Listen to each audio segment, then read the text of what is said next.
toujours dañ koy ñaanal jàmm ndax koo dëkkal te munta taxu mënoo taxu te bu sojee nga sëqat da nga koy ñaanal jàmm te ICS saa bu sojee nu sëqat kon dañ leen di ñaanal jàmm wasalaamaaleykum wa rahmatullahi wa barakaatu. Donc, monsieur Ousmane Diallo, au nom du comité de gestion de l'école, nous tàccu ko bu baax a baax.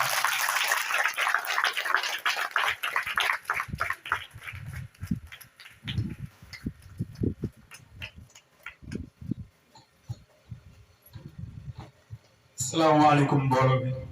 ñu ngi leen nuyu kenn ku ne ci tur ak santam di leen jaajëfal di leen rafetlu teewaay bi monsieur le préfet le sous-préfet de Meouane monsieur le maire de la commune de Darou Khoudoss pour son représentant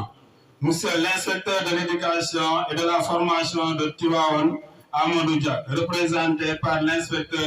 Diabaté Ndongo en chargeant du district de Mboro.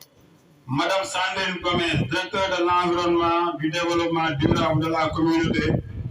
de la communication des industries chimiques du Sénégal, ICS Indorama. Monsieur le président du CGE et de l'APE, monsieur le chef de village, monsieur l'imam, chers parents et élèves distingués invités en vos qualités et en rang, toute la communauté éducative par ma voix pour remercier à votre présence à cette cérémonie. L'école élémentaire de Kër Bakary Sarr, créée en 2004, était composée de 3 salles de classe et des toilettes. Ensuite, s'en est suivi la construction de 2 salles de classe, puis en 2017, une autre salle de classe et un mur de clôture offert par CGO ont été réceptionnés aujourd'hui. Nous vous réunissons à l'inauguration d'une nouvelle salle de classe flambant neuve dans les ICS que nous remercions vivement. Monsieur le représentant, Madame Sandrine Gomez, soyez sur ce bijou et entre de bonnes mains. Nous saurons la préserver et l'entretenir.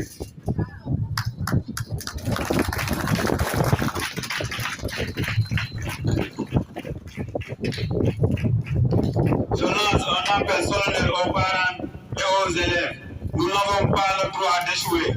Ces dernières années, l'école a enregistré d'excellents résultats aux différents examens pour preuve 2023. Kër Bakary Sarr a eu un taux réussi de 100% au CFE. Cette dynamique doit être maintenue. Cela passe par l'encadrement des apprenants à la maison, au respect des termes horaires et au sein des élèves à la responsabilité de nos braves enseignants. C'est le lieu pour moi de les féliciter pour le travail colossal qu'ils abattent pour la réussite de nos enfants. Chers enseignants, soyez remerciés. Je terminerai mon propos à renouveler nos sincères gratitude aux ICS pour leurs bonnes actions au service de l'éducation. Je vous remercie.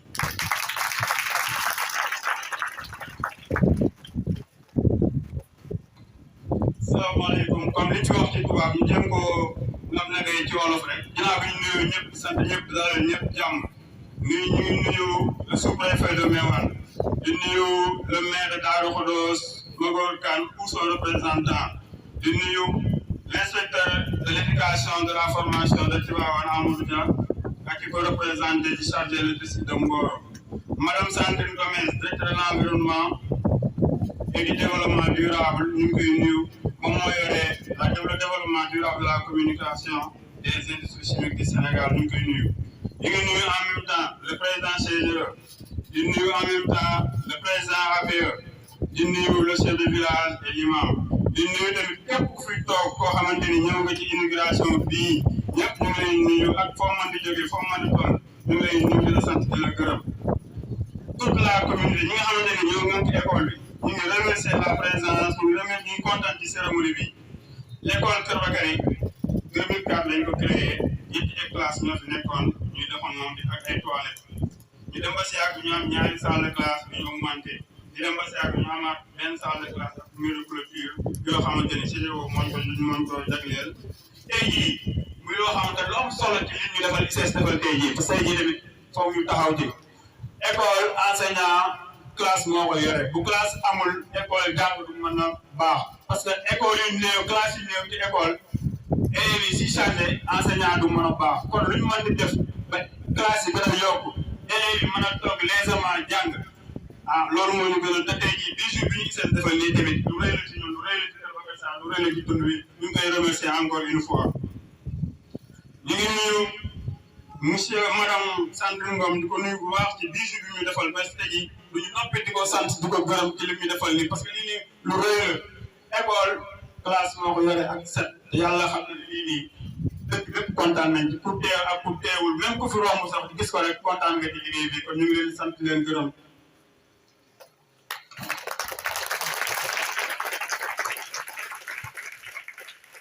ñu xamal ne ñun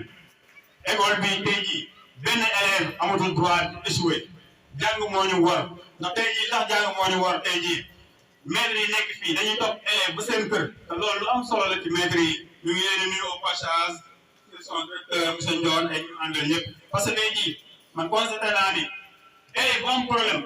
madame bi bu la maître kii bi da koy topp ba këram laaj ko lan moo ko jot lan moo ko tey jàng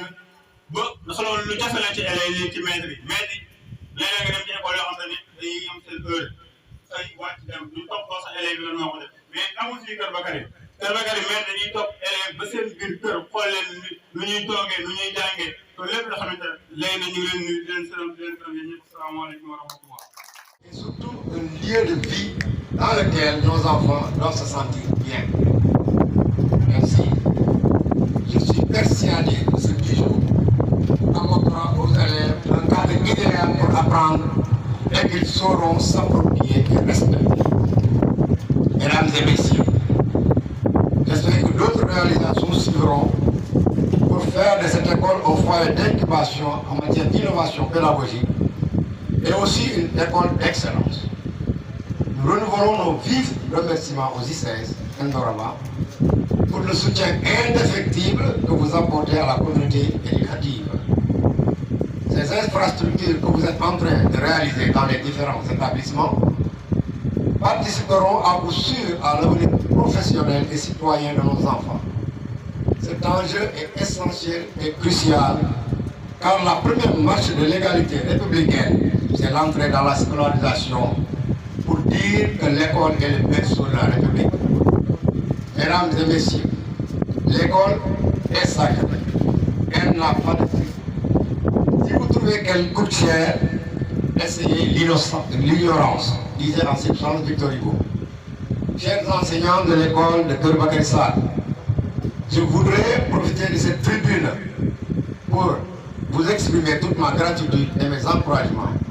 car la responsabilité nous revient d'accompagner nos enfants sur la voie de l'excellence.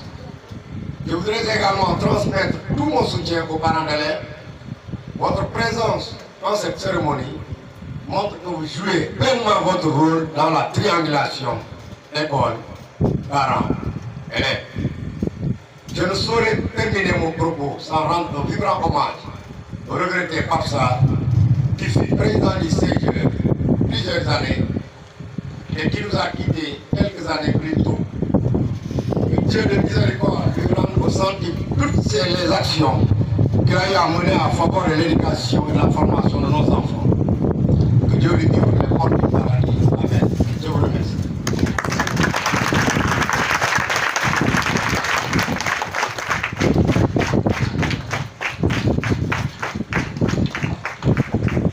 mbooloo mi asalaamaaleykum maa ngi leen di nuyu ku nekk ci turam ak santam di jiital ci nuyoo bi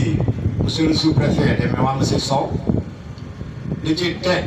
monsieur le maire de la commune de Darou Khoudoss monsieur Magaru Kane le représentant ki ko fi teewal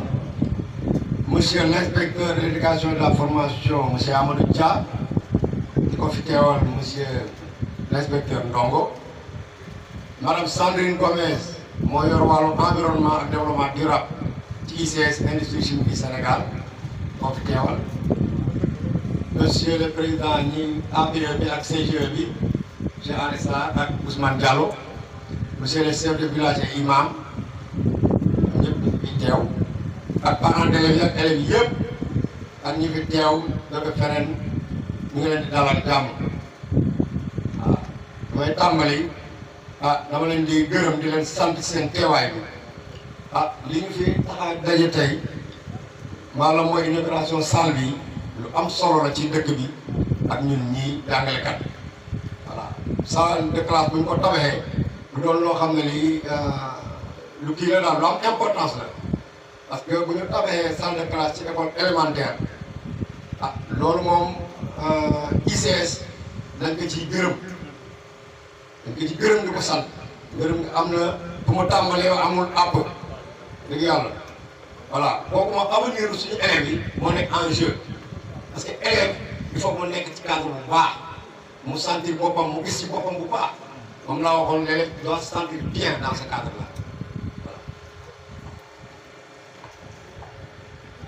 ah ñu nga am yaakaar nag yeneen réalisation dinañ ci topp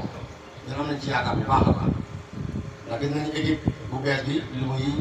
ci tànk yi muy taxaw daal tànk liggéey dëgg la tey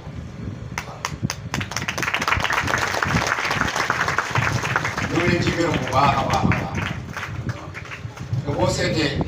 impératif yi ngeen tabax maanaam classe yeeg bureau yeeg ak bloc administratif yi ngeen tabax ci école yi kooku doon loo xam ne lii mu ngi jouer rôle important ci wàllum avenir yu xale yi wax dëgg yàlla loolu moom ñu ngi leen ci sant leen gën ndax école ci boppam école dafa di loo xam ne lii li naan dafa sacré dafa kii daal amul njëg voilà boo yaakaar ne école bi dina njëg nag wala dafa seer ah dañ ne naan ignorance daal chercher l'ignorance daal moom waaw wuti xam-xam bul wuti xam-xam waaw loolu la Victor Hugo waxoon benn xam-xam benn borom xam-xam bu mag dëkk tugal voilà ah suma kàddu yi aussi maa ngi koy jagleel sumay adjoint yi enseignants yi wax dëgg yàlla moom jàmbaare nañu lool waaw jiital nañ ma kilifa yi jiital nañ ma jiitu naa waaye enseignants yi aussi fakastan nañu ma aussi waaw liggéey bi bu ko defee dañ ma ko yombalal wax dëgg yàlla même waa dëkk bi yëpp maa ngi leen ci gërëm ñoom parents délégués ñëpp jiital ci imam chef de village ñëpp ñu ngi teew seen relation wax dëgg yàlla ak man relation yi sell la wax dëgg yàlla voilà léegi nag mënumaa jeexal wax dëgg yàlla te ànduma ci mbirum Pape Sarr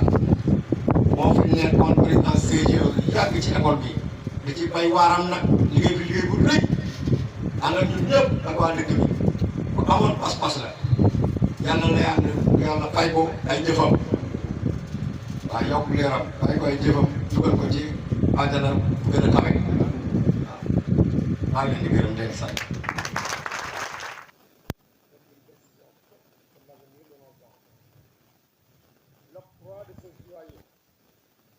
de la vitalité et de la volonté des ICS Indorama d'œuvrer au développement de nos enfants. L'avenir de nos enfants est aussi celui de notre pays. Lieu d'apprentissage. L'école est surtout un lieu de vie dans lequel nos enfants doivent se sentir bien. Ainsi,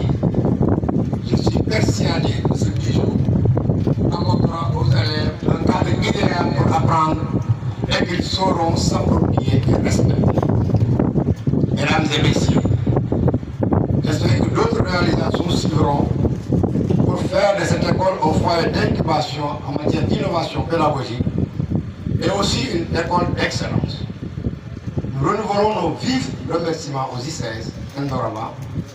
pour le soutien indéfectible que vous apportez à la communauté éducative.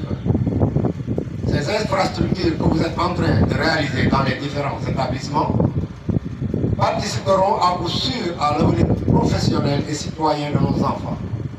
Cet enjeu est essentiel et crucial car la première marche de l'égalité républicaine, c'est l'entrée dans la scolarisation pour dire que l'école est le berceau de la République. Mesdames et messieurs, l'école est sacrée. Elle n'a pas de prix. Si vous trouvez qu'elle coûte cher, essayez l'ignorance, disait en cette chance Victor Hugo. Chers enseignants de l'école de Kër Bakary Sarr, je voudrais profiter de cette tribune pour vous exprimer toute ma gratitude et mes encouragements, car la responsabilité nous revient d'accompagner nos enfants sur la voie de l'excellence. Je voudrais également transmettre tout mon soutien aux parents d'élèves. Votre présence dans cette cérémonie montre que vous jouez pleinement votre rôle dans la triangulation école, parents, élèves. Je ne saurais terminer mon propos sans rendre un vibrant hommage au regretté Pape Sarr, qui fut président du CGE plusieurs années et qui nous a quittés quelques années plus tôt. Que Dieu de miséricorde lui rende au centre toutes les actions qu'il a eu à mener en faveur de l'éducation et de la formation de nos enfants. Que Dieu lui ouvre les portes du paradis. Amen. Je vous remercie.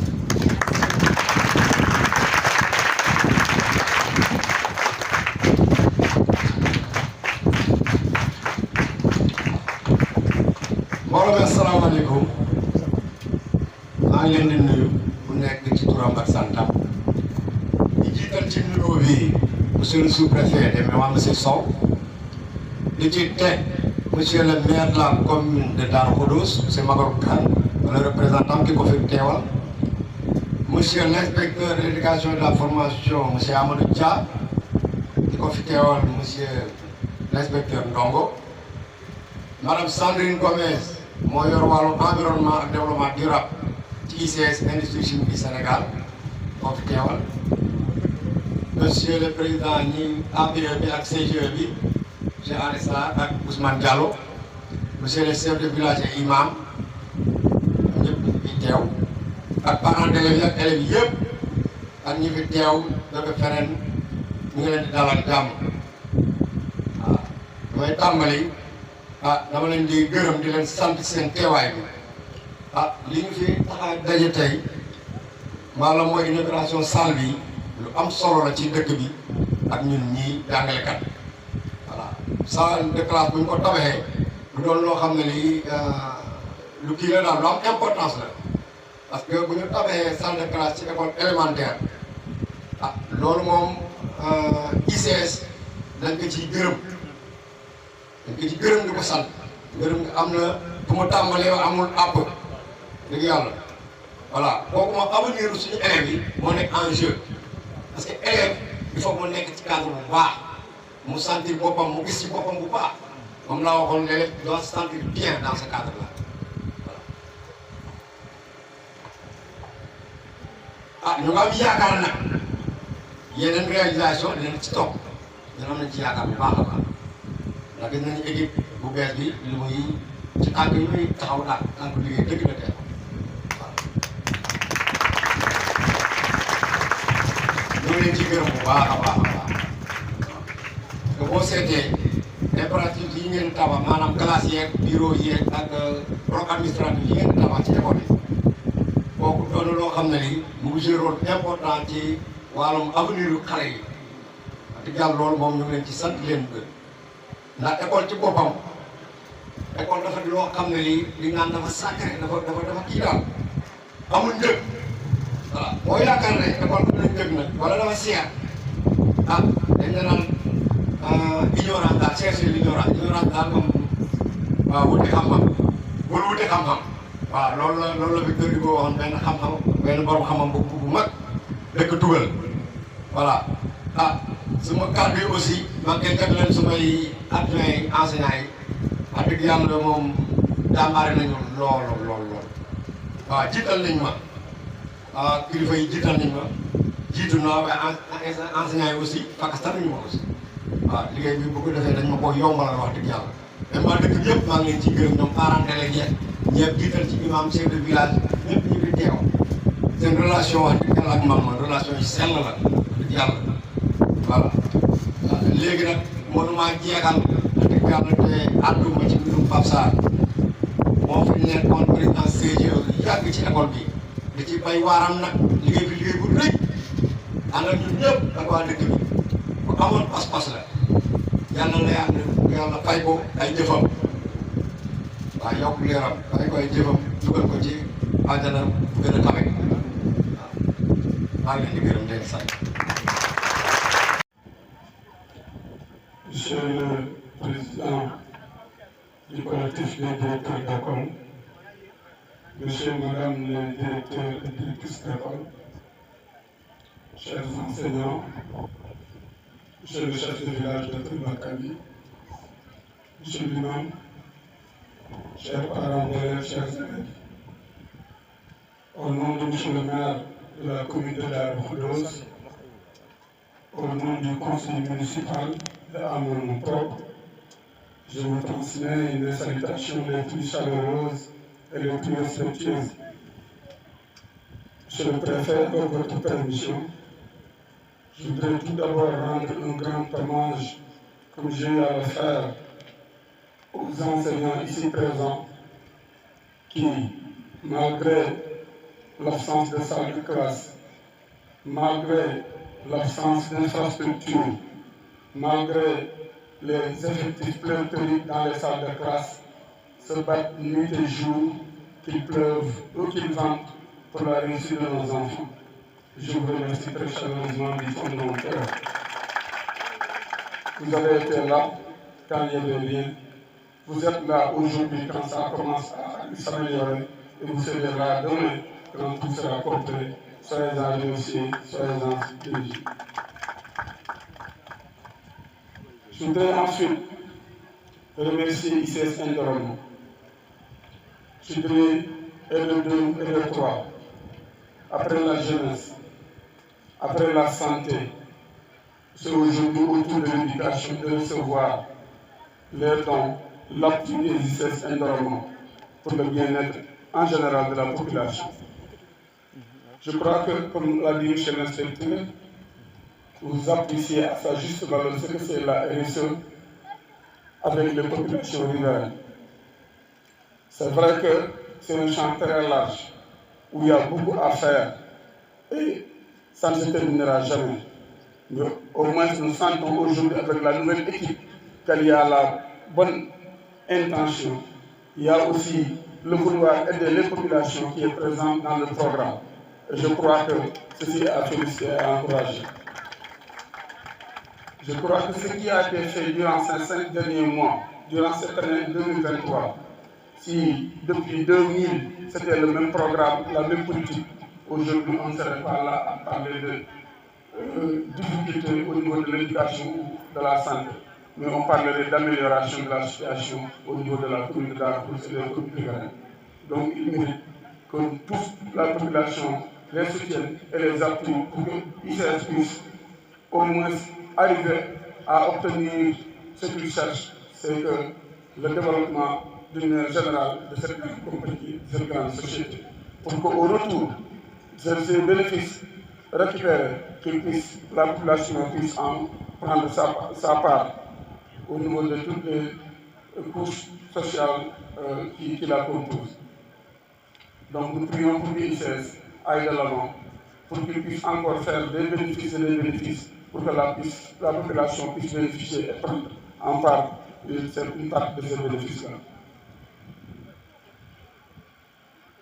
di nuyu ñëpp jiital ci nuyoo bi monsieur le préfet di ko sant di ko gërëm di ko masawu coono yi parce que seet naa nag juróom-benn immigration à chaque fois mu ñëw teewal fa gouvernement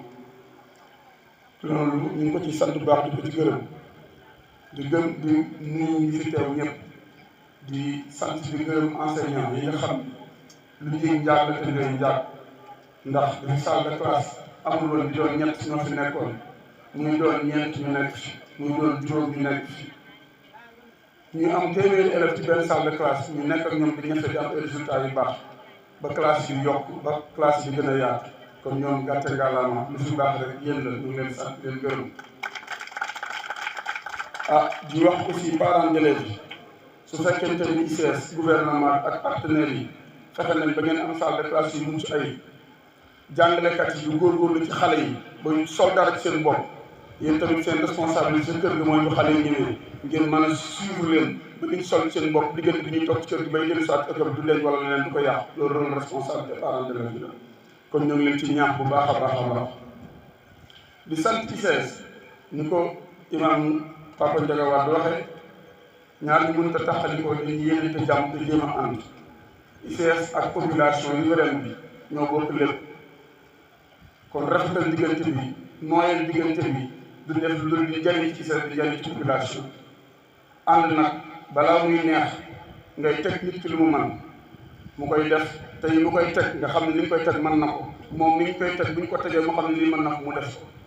parce que ICS tamit dafa ñëw si suñu ay suufi maam gis fi mbel di ko gas di ci am ay bénéfice di coppatiwaat ci bénéfice di ko dugalaat ci population bi loolu war nañ ko ci sant di ko ci gërëm parce que loolu moo ko waral population bi aussi tamit ñu bañ a xeet li ICS di def ndax ku am taatu mango may la doom su la nee su ma amee tooga dinaa la may taatu mango war koo gëm je crois que li ñuy fortaat bi am li ñuy sànni ci population bu fekkoon te li ñu inauguré ci ay salle de classe diggante Daara Khoudoss Tani kër Aala Gaye ak tey jii kër Bakary suba kër Mor Fall bu doon ci juróomi at yi passé chaque at ñu su inauguré lu toll noonu kay bu ñu yëgsee fii tey dañ naan nañu yokk wala nañ dolli wala nañu amélioré wala duñu waxaat ay tabaxaat ay salle de classe waaye nag wàññi ko ci benn lay commencé ci wàññi benn am nañu yaakaar ni buñ ko jàppalee bu subaa dina mën a wàññi ñaar ba ñett ba ñeent dana ko yàlla dogal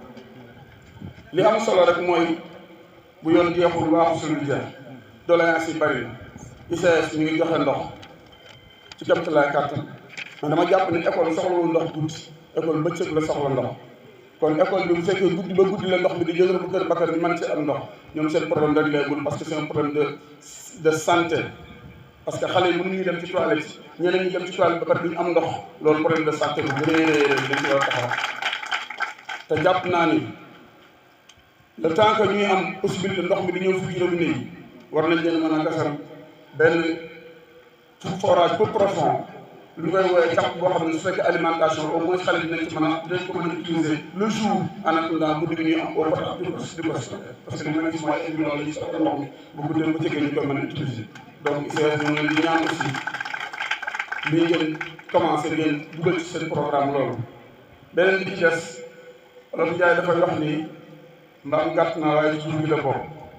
kër Bakary sori na mais ci ICS la bokk te jàpp naa ne dans la politique de recrutement des ICS man sama gis-gis damay jàpp ne kër Bakary yenn saa yi dañ koy fàtte parce que nag ci li ma xam boo nee benn ni ñaar ni ñett doomu kër Bakary yi juddoo kër Bakary ci liggéeyi tay ba bariwul am embauchement kon nag jaadu na su ngeen defee lu baax góorgóorlu bu xale yi am excellence mën a jàng ami diplôme man li ñeneen ñi man bu ngeen dee recruter ngeen xalaat ni ñi ngeen tabaxoon salle de classe ba tey jii ñu nekk ay ingénieur am liggéey war a mën a liggéey war nañ leen a mën kon dugal ci ICS bu ñu mën a dimbali waa gox bi c'est important donc loolu maa ngi ci gën a ñaaxaat ngeen waxtaan ci ak les services de recrutement pour que au moins ñu gën a élargir l'assiette ci de recrutement pour que dëkk yi ku nekk mën cee mus parce que tamit nit lu mu bokk pour mu gën caa mën a gis boppam day gis ni man nii kat sama njëriñ chaque jour mu xëy dugg ci usine ba indi njëriñ dugal ko ci dëkk bi waa dëkk bi jàpp ni kon li usine bi ñoo ko moom parce que seen teranga suñu teranga la donc loolu ñu ngi leen koy fàttali yéen a ngi ci mais ngeen gën cee góorgóorlu ba au moins dëkk yi bu ñu amatee recrutement dëkk lu mu bon dëkk bu ne mus ci benn kon bu yàggee rek ku ne dina mus ku ne dina jàpp je crois que jotaay bi yàgg na mag ñaa ngi fi mais vraiment mënuñu eggale te waxuñu ci Pape Sarr parce que ñun dañoo ànd ak moom je crois que El Hadj Youssou Dieng xam mi ngi fa la nekk fi mi ngi may rappeler rek yoon bu jógee ci kër ga ci dëkk ba ñëw fii ba ci école bi te loolu vraiment lu mën a nekk la te Pape Sarr daf ci xeex di ma ko rappeler di ko rappeler waa mairie bi di ko rappeler waa mairie ba ni yàlla dogalee mu làqu kon je crois que projet boobu tamit ICS ñu ngi leen ci sàkku ngeen jàppale ñu ci gré ak tuuti moyen pour que yoon bi au moins bu ngeen dee ñëwati fii ak luy mën a ñëw fii comme partenaire mën a dugal boppam ba ci biir école bi c'est une doléance très vieille doléance Pape Sarr nag kenn la ci man parce que mbokk la moo tax mënu ma wax ci moom mais damay ñaan yàlla suñu borom fa mu tëdd mu gënal ko fi mu nekkoon ci àdduna yal na ko yàlla dogal ñoo ngi sant ñëpp di gërëm ñëpp di baalu ñëpp asalaamaaleykum wa rahmatulah. Le chef de village l'imam, monsieur le directeur de l'école Kër Bakary Sarr, monsieur Ngom, mesdames, messieurs les enseignants, chers parents d'élèves, distingués invités, on peut dire qu'avec cette inauguration qui nous réunit ici, que les industries chimiques ICS Indorama ont compris le sens donc du RSE, donc de la responsabilité sociétale des entreprises. Parce que chaque entreprise a quelque chose qu'il doit faire envers la communauté. Et pour nous, au niveau de l'éducation, vraiment ça s'est matérialisé par la construction de 20 salles de classe, 10 blocs sanitaires, ensuite un bloc administratif. Vraiment, nous, on n'a qu'à on se réjouit de cette activité, donc de ces actes des ICS. L'école doit être une école amie des enfants. Quand on dit cela, ça veut dire que l'école doit être accueillante à travers, avec de belles salles de classe, des fleurs, tout ça, etc. Donc le cadre doit être accueillant. Les élèves doivent être pressés de venir à l'école et s'attarder pour rentrer chez eux. Parce qu'ils ne veulent pas quitter l'école avec les conditions dans lesquelles ils sont. Vraiment, donc, ces salles de classe, ces blocs sanitaires, on les appelle, ça fait partie donc de ce qu'on appelle chez nous un paquet de services intégrés. Donc, parce qu'une école ne peut pas fonctionner sans toilette. Et aussi, qui dit toilette, aussi dit eau. Tout à l'heure, quelqu'un a parlé donc du problème de l'eau. Donc là aussi, il y a quelque chose qui revient aux collectivités territoriales, à la mairie, à la communauté. Et je sais que les ICS, donc, à travers son représentant, M. Diouf, M. Diouf a entendu donc, le cri de cœur pour cela, donc, parce que c'est le problème de l'eau. Et je pense que vraiment des solutions seront trouvées. Pour ces salles de classe, on peut dire que la commune de Darou Khoudoss en a bénéficié sur les 27 salles de classe et 4 blocs administratifs. Et ce sont des salles de classe construites dans le respect des normes standards. Si vous voyez les salles de classe, vraiment, l'inclusion, ça existe. Il y a les rampes. Donc, les personnes à mobilité réduite peuvent emprunter les rampes. Les escaliers sont là-bas aussi pour les élèves, ceux qui ne sont pas responsables, donc à mobilité réduite. Donc, et aussi, la longueur, hauteur et largeur des salles de classe vraiment respectent les normes de construction. Et là, on félicite l'entrepreneur, M. Diouf. Vraiment, donc, vous soyez remerciés et pour nos félicitations. On ne peut pas aussi terminer sans féliciter et encourager l'équipe pédagogique de Kër Bakary Sarr. Parce que Kër Bakary Sarr aussi, c'est une école d'excellence. Et ça aussi, ça va contribuer à améliorer les résultats.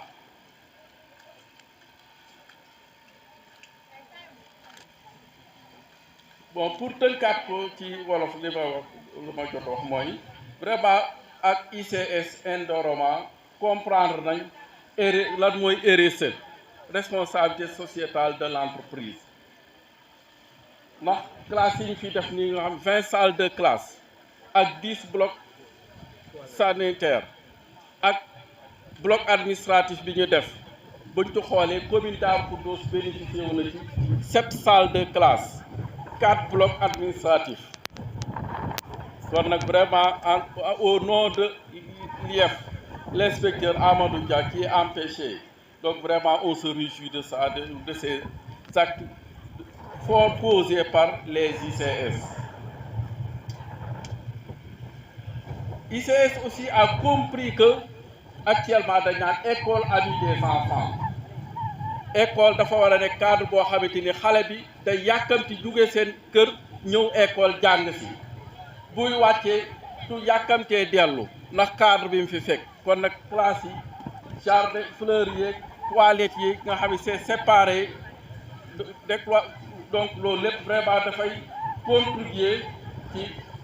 amélioration cadre bi ak condition d'apprentissage yi te loolu condition yooyu boo amélioré day am njeextal ci résultat yi te bu ñu fàttali aussi tamit école Kër Bakary Sarr école d'excellence la vraiment ñu ngi ci féliciter équipe pédagogique bi di leen di encourager ñu gën a yokkaat li ñuy def.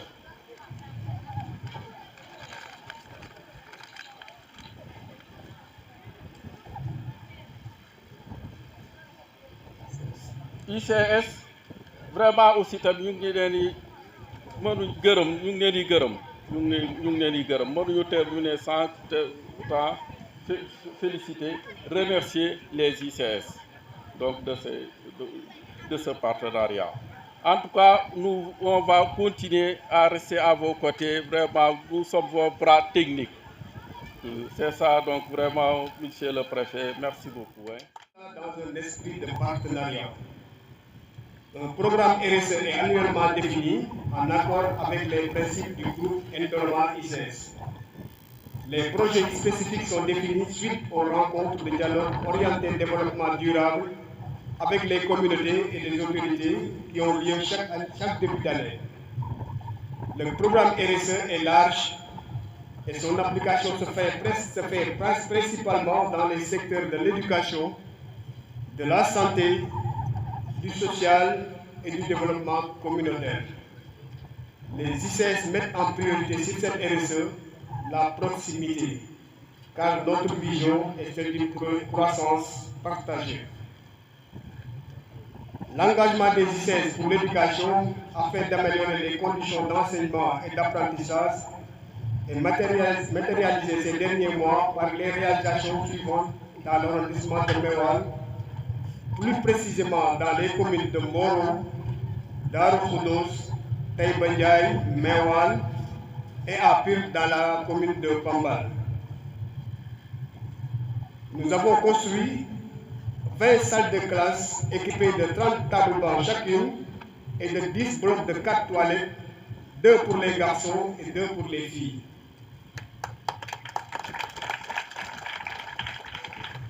La construction aussi d'un bloc administratif équipé au sein de Darou Khoudoss. Durant cette année, nous avons gratifié à tous les CM et lycées de l'arrondissement de Meouane d'un ordinateur portable pour faciliter le problème de l'éducation. Ceci au bénéfice direct des communautés et particulièrement des milliers d'enfants qui fréquentent les écoles. Nous tenons à remercier la mairie de Darou Khoudoss, tout le personnel de l'école Kër Bakary Sarr, le directeur et les enseignants. L'équipe RSE dirigée par Mme Sandrina Gomez, parce qu'effectivement, on le dit toujours, nous on est toujours au bureau, mais notre équipe est toujours là. Je sais que M. le directeur de l'école ne m'a jamais vu. Il n'a jamais vu Sandrina Gomez. Mais c'est parce qu'on a une équipe dynamique qui est là, qui nous soutient. Je veux parler de Fali Faye, Bassirou Dia, Saloum Sek, Sodalo, Balla Thiaw, Goro Khoulé et Aline Fall. Nos remerciements vont aussi à l'IF de Tiawan, qui nous soutient en permanence. De la sous-préfecture de Meouane, du soutien qu'il nous apporte tous les jours. Et bien sûr, la direction des ICS qui considère les communautés comme un partenaire privilégié. Les ICS réitèrent son engagement à continuer à œuvrer pour le développement économique des communautés et du Sénégal. Je vous remercie.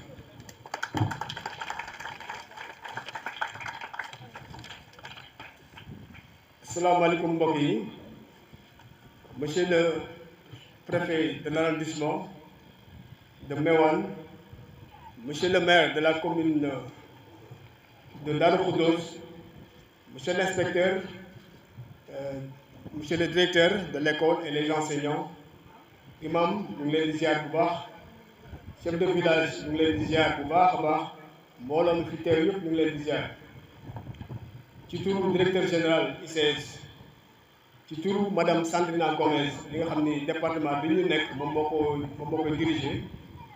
ñu ngi leen di nuyu ci nuyu gën a sell di kontaan di ñëw fii tey Kër Bakary Sarr ba nga xam ni dañ fi dégg dal na xel parce que ñuy wax nañ ko léegi te loolu bu jugee ci kàddu président parents d'élèves yi dina dal xel parce que nee na li école bi école d'excellence la waaw am na loo xam ni nag ñun mën nañoo ñëw def fi salle de classe mais am na loo xam ni góorgóorlu enseignants yi ak góorgóorlu xale yi fi jàngee ñoom ñoo mën a def école bu nekk excellence résultats yi ngeen am nii incha allah yàlla na gën a jëm kanam ba nga xam ni école xale yu yor réew mi suba dinañ mën a génnee ci école bi loolu nag mooy taxawaayu ICS parce que boo leen gisee ñu defal leen salle de classe bi pour gën a ñoŋal njàng mi la te classe bi boo leen xoolee ni ñu ko defaree dañ ko defar ci norme internationale conception bi yëpp ñun ñoo ko def jox ko entrepreneur bi mu liggéey ko mais entrepreneur bi tamit may ñu ko jàmm chaque semaine directeur bi xam naa ak ñi fi nekk xamoon nañ ko chaque semaine suñu équipe dañ fi daan ñëw brique boo teg ñu xool ndax brique bi ni nga ko tegee baax na wala baaxul ba lii vraiment li ñu ci gis nii kontaan nañ ci parce que liggéey bi moom vraiment ñu ngi ciy gërëm aussi Aliou Diop bi nga xam ne moo doon yoon liggéey bi te ñun dañuy faral di def aussi liggéey bu ñu koy jox bu mënul ñàkk daal vraiment dañ koy jox koo xam ne moo dëkk ci gox bi parce que loolu aussi lu am importance la parce que sëñ Aliou Diop mii tey bu ñu ko joxee liggéey bi mu defoon naka sudul noonu bu subaa di ngeen xam ne Aliou Diop mi moo fi defoon loolu bu fi defee lu gën lu mucc ayib aussi dina xam ni moom mi moo ko fi defoon te ñëpp dañ ko koy gërëmee te loolu tamit baax na ci du ICS rek lañ ciy gërëm mais moom aussi dañ ko ci gërëm vraiment ñu ngi sant ñëpp di gërëm ñëpp ci teewaayu ci inauguration bi waaw li ñu def ni nag def nañ ko ci gox yëpp def nañ ko Mboro def nañ ko ñu ngi nii di ci Daaru Khoudoss terminé guñ ko mais def nañ ko Taïba Ndiaye ba pare semaine bii di ñëw incha allah dinañ dem booru Mewane ak Pire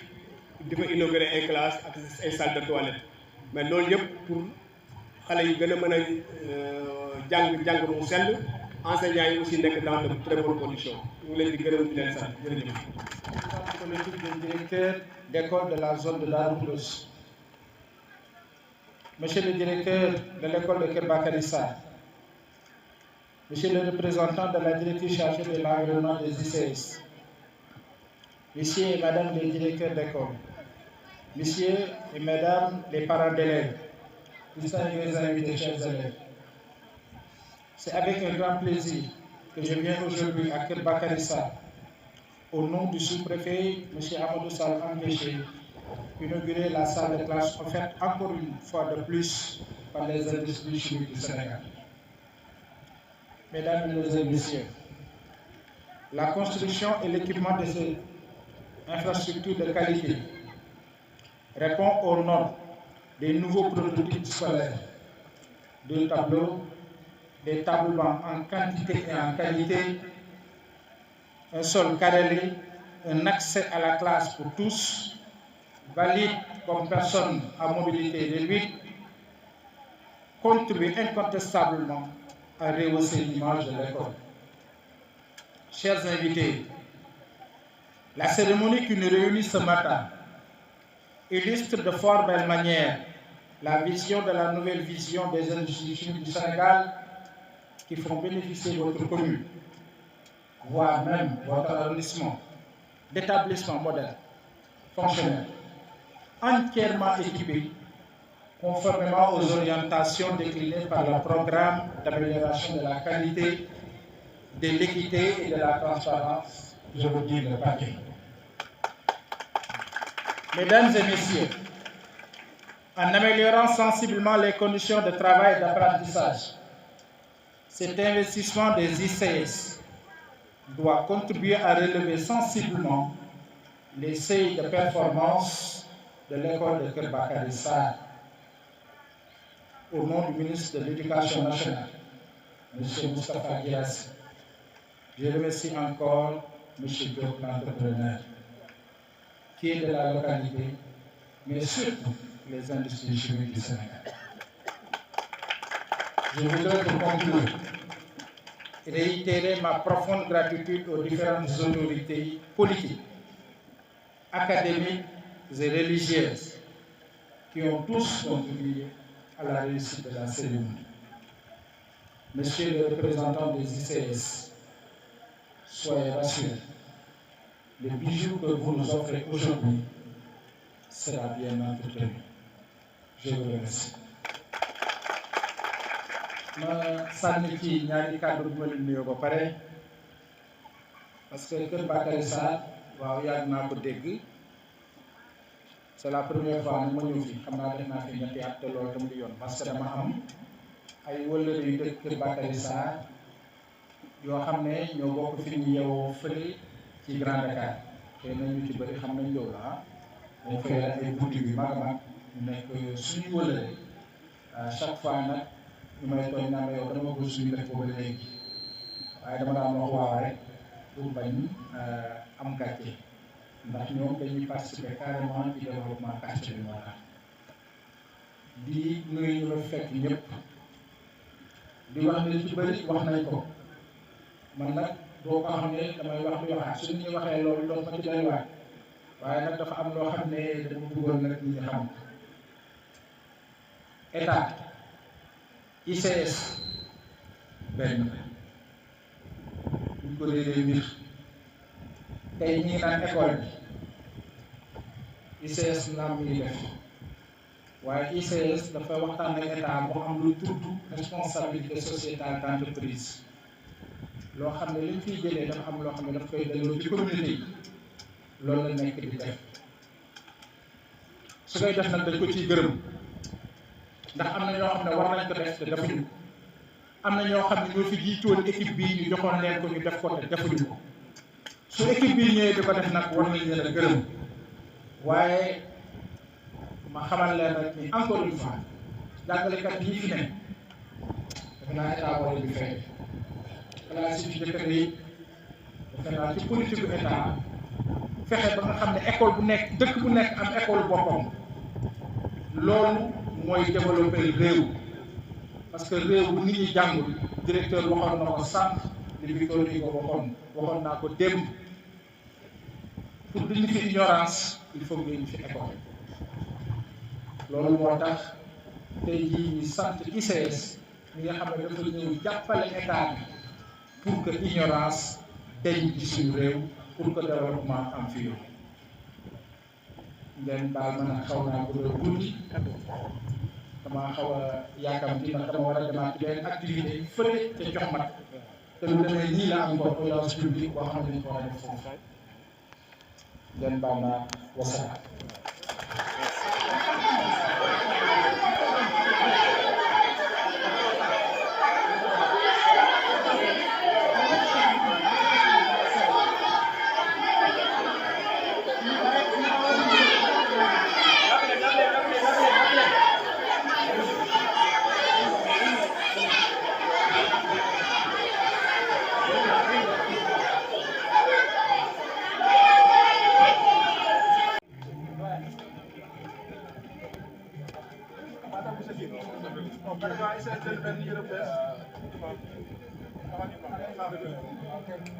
jërëjëf ana kii dëkk merci ma président yow yaa suñu session école fàttali wóorul allez merci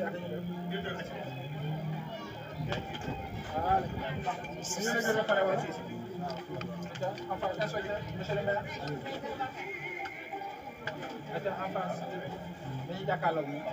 ñu ba nii ngeen jàkkaarloo ñu voilà c'est bon on peut man rek maay fekk man rek maa war a fekk bàyyi man rek maay fekk daal dund nag de